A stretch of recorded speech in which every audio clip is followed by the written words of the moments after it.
released if the judge disqualified Alan from receiving their insurance money. But it seems like it would be quite unlikely that he would be allowed to receive it, especially if he was convicted of the murder. There was something that really bothered me about this whole case. Not just that Alan had killed his family, which was, of course, disturbing, but there was something else, and I think it really shows another level to what Alan did. It all goes back to the fraud charge. All the way back in January, Alan knew that he had an upcoming fraud charge for opening a credit card in his grandmother's name. Sure, he didn't know the outcome of the sentence he would be given, but he had pled guilty, so he had to know that he would be facing some jail time at least. He had a few months of freedom before he was sentenced, but he knew it was coming. And yet, right before his sentence came, he decided to kill his whole family so he could inherit their money. But he had to know he would be going to prison soon, so what was the point? Did he really think he wouldn't go to prison for fraud, and therefore he would be able to do whatever he wanted with his family's money? Did he know he'd be getting a light sentence for fraud, and therefore he would be totally free to enjoy the money he stole from his family? Did he forget about the charge and become so obsessed with being cut off that he didn't even realize it was almost pointless to kill his family since he would be in jail for at least a few years before he could use the money? Or did he think of all of this and kill his family anyway, rather than wait until after he was in the clear of the fraud charge? It just doesn't make much sense to me. Alan was eventually sentenced to life in prison without the possibility of parole, a fitting end for someone so obsessed with money. And oddly, Alan seems to agree. He later wrote a letter from prison where he actually says he deserves to get the death penalty for his unspeakable crime, and that his remorse over what he did is genuine. The letter even says that tears have all been real. I lost my entire family at once. How could they not be real? He never got the death penalty, though, as he had taken a plea deal and agreed to no parole and that he wouldn't appeal.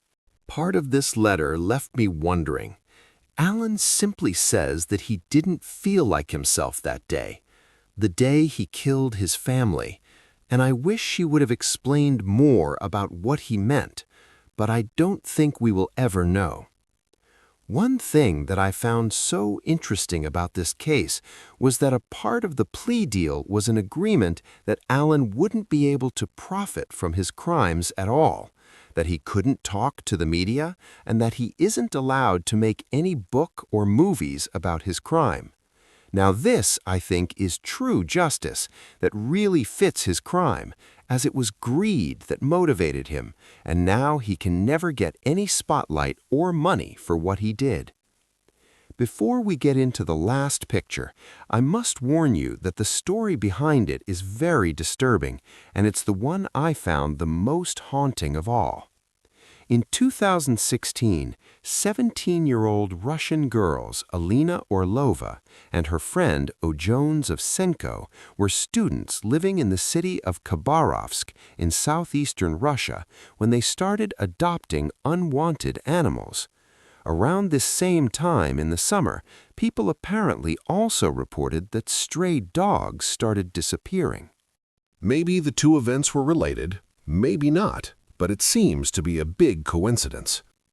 The two young girls promised to look after the animals they adopted and even took a series of pictures with them. One of the pictures shows a cute puppy wrapped up in a pink flowery blanket and Alina holding the dog up near her mouth where she's making a face and pretending to bite it.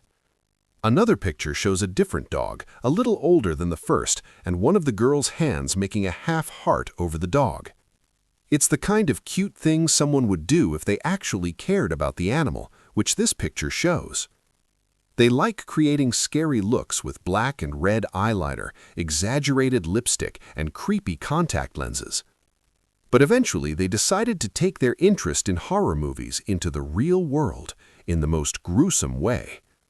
The two took videos and pictures of themselves giving in to their bloodlust, one of which shows them smiling and posed with a nail and hammer. Then, They took even more pictures as they killed some of the same dogs that they had adopted and promised to take care of. I won't go into too many details about what exactly the teenagers did because it'll definitely turn your stomach and possibly cause you to hurl your computer across the room, preventing you from hearing the rest of the story. But there is one extremely disturbing picture of the same dog in the half-hard hand photo, where it looks like it's meant to mimic a crucifixion. Some of the other pictures show animals after they've been killed. One of the final pictures shows one of the girls posing with a bloody apron on and her hands covered in blood, having obviously just finished their extremely disturbing crime. Later, it was revealed to be Alina, because even though the picture doesn't actually have her face in it, it shows a distinctive arm tattoo which belongs to Alina. This would later become really important. The craziest part of the crime was that Alina and Ojana then took all of these extremely disturbing pictures and videos and posted them publicly online for everyone to see. Apparently, both of the girls were part of a social media where members would post pictures of animals after they'd been killed. People who weren't part of the sinister social media group were understandably horrified at what they saw and called attention to the local residents living near the girls. Their shocked neighbors quickly started a petition to the local authorities to have the girls stopped and arrested for the crime, especially since the girls just made another social media post about their plan to shoot, chop, and slice their next animal victims. The local media reported that Alina became worried she would be arrested for her horrifying videos, and so she tried to flee her hometown before she was caught. Luckily, she didn't get too far and was arrested at the airport of Vladivostok just before she could board a connecting flight to St. Petersburg. She was then put under house arrest, where she stayed until her court case. I was shocked to learn that just before her arrest, Alina said that she planned on killing her own mother, and so it seemed like her arrest was just in time to avoid another tragedy. She even went as far as to ask people online just how long she would have to spend in prison if she was caught after killing her. Posting the graphic evidence of their crime, it was impossible for them to deny, but that's exactly what Alina tried to do at first. Even though she was seen in the pictures with the dogs before they died, and even holding a hammer, she said she wasn't involved. In fact, she turned to social media to proclaim her innocence, writing, "I would like to speak in my defense. I do not know who has put this stuff to the internet. It is not the first time somebody wants to frame me, but I did not kill anyone and do not intend to kill." She also claimed that all of her social media accounts had been hacked, which is how the pictures were posted, and that the images were fake. As news of this shocking case spread, people shared their horror with comments like, "Somebody should do the same to them in the same manner they treat these animals," or "How can their mothers defend it?" I would have probably reported on my child if he did something like that. Horrible. When the case was first filed in 2016, it seemed to be pretty straightforward.